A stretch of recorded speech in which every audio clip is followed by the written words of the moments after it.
नमस्कार, the pen down में आपका स्वागत है। मैं हूं पीयूष त्रिपाठी। इस समय देश की 18वीं लोकसभा के गठन के लिए चुनाव प्रक्रिया चल रही है।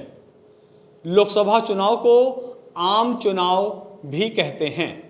देश भर से चुनाव जीतकर जो सदस्य लोकसभा पहुंचते हैं वो अपने बीच में से नेता सदन का चुनाव करते हैं और यही नेता सदन देश का प्रधानमंत्री बनता है। भारत का पहला आम चुनाव 1952 में हुआ था और उस चुनाव में सबसे ज़्यादा सीटें जीतने वाले दल कांग्रेस के नेता पंडित जवाहरलाल नेहरू देश के पहले प्रधानमंत्री बने थे। आज से हम हर कड़ी में देश के एक प्रधानमंत्री की बात करेंगे। सबसे पहले आइए जानते हैं प्रधानमंत्री जवाहरलाल नेहरू के बारे में। पंडित जवाहरलाल नेहरू कुल 17 वर्षों तक देश के प्रधानमंत्री रहे, यानी 1947 से 1964 तक मृत्यु पर्यंत। हालांकि जब अंग्रेजों ने भारत को आज़ाद करने का निर्णय लिया तो 1946 में एक कैबिनेट मिशन को भारत भेजा जो देश में एक ऐसी सरकार बनवा सके जो भविष्य में स्वतंत्र भारत का नेतृत्व संभाल सके। कैबिनेट मिशन ने देश में चुनाव करवाए जिसमें 8 प्रांतों में कांग्रेस को स्पष्ट बहुमत मिला। नतीजों से साफ हो गया कि कांग्रेस अध्यक्ष ही देश का अंतरिम प्रधानमंत्री होगा। उस समय मौलाना आजाद पिछले 6 वर्षों से कांग्रेस अध्यक्ष थे। मौलाना आजाद फिर से कांग्रेस अध्यक्ष का चुनाव लड़ना चाहते थे, लेकिन महात्मा गांधी ने आजाद को चिट्ठी लिखकर संदेश दिया कि उनकी यानी गांधी की राय में जवाहरलाल नेहरू सही होंगे। उस समय पीसीसी यानी प्रदेश कांग्रेस कमेटी कांग्रेस के राष्ट्रीय अध्यक्ष का चुनाव करती थी। 15 में से 12 पीसीसी ने सरदार पटेल को अध्यक्ष पद के लिए नामित किया, लेकिन नेहरू नंबर 2 नहीं बनना चाहते थे।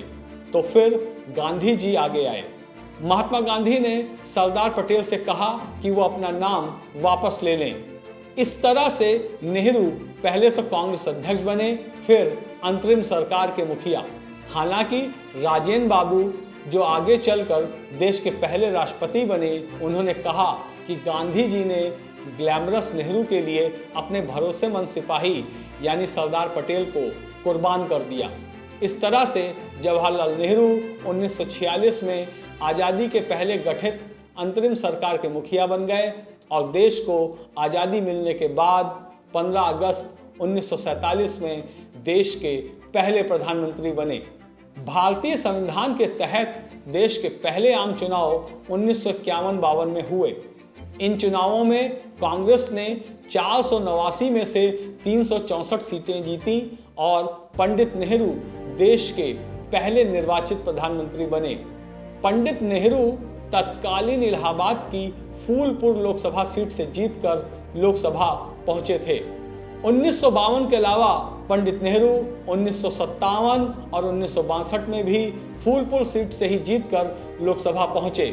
हालांकि 1964 में नेहरू के निधन के बाद उनकी बहन विजयलक्ष्मी पंडित 1964 और 67 में यहां से जीतकर लोकसभा पहुंची थी।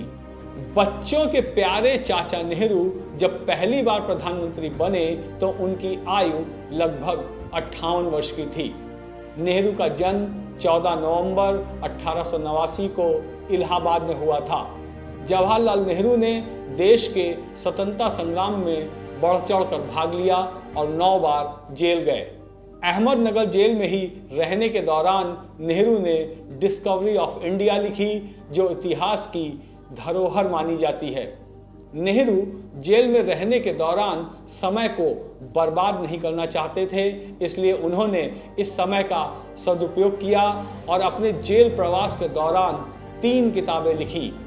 पंडित नेहरू को आधुनिक भारत का निर्माता भी कहा जाता है। आज़ादी के बाद पंडित नेहरू ने राष्ट्र निर्माण पर ध्यान दिया। उस समय देश की साक्षरता दर बहुत कम थी और स्वास्थ्य सेवाओं की भी बहुत कमी थी। पंडित नेहरू ने प्राथमिक शिक्षा से लेकर उच्च शिक्षा और तकनीकी शिक्षा की सुविधाएं विकसित करने के लिए बड़ी राशि खर्च की। वैज्ञानिक अनुसंधान को बढ़ावा देने के लिए प्रधानमंत्री नेहरू ने CSIR की स्थापना की, जिसके तहत देश भर में वैज्ञानिक प्रयोगशालाएं स्थापित की गईं। 1952 में देश के पहले IIT की स्थापना खड़गपुर में की गई। उसके बाद तत्कालीन मद्रास, बम्बई, कानपुर और दिल्ली में भी इंडियन इंस्टीट्यूट ऑफ टेक्नोलॉजी यानी IIT की स्थापना की गई।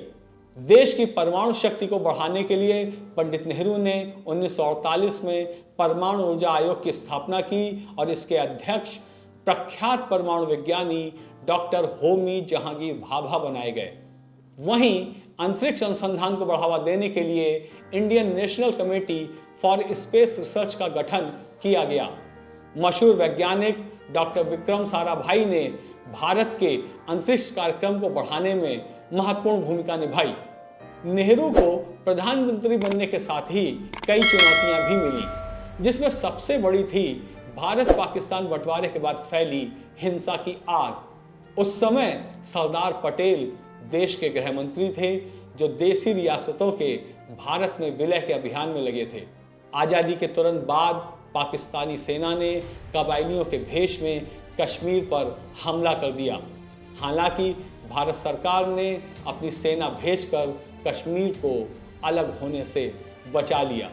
इसके बाद दूसरी सबसे बड़ी चुनौती आई 1962 में चीन की ओर से हुए हमले के रूप में, जिसमें देश को हार का सामना करना पड़ा। कहा जाता है कि पंडित नेहरू इस सदमे को सहन नहीं कर पाए और 27 मई 1964 को हार्ट अटैक से उनकी मृत्यु हो गई। पंडित नेहरू की मृत्यु के बाद गुलजारी लाल नंदा देश के कार्यवाहक प्रधानमंत्री बने। हालांकि नेहरू के बाद भारत का प्रधानमंत्री पद संभालने वाले दूसरे नेता थे लाल बहादुर शास्त्री। आज की कड़ी में बस इतना ही। अगले अध्याय में हम बात करेंगे देश के एक और प्रधानमंत्री की। आप हमारा चैनल द पेन डाउन ऐसे ही देखते रहें और चैनल को लाइक और सब्सक्राइब जरूर करें व बेल आइकन भी दबाएं। धन्यवाद।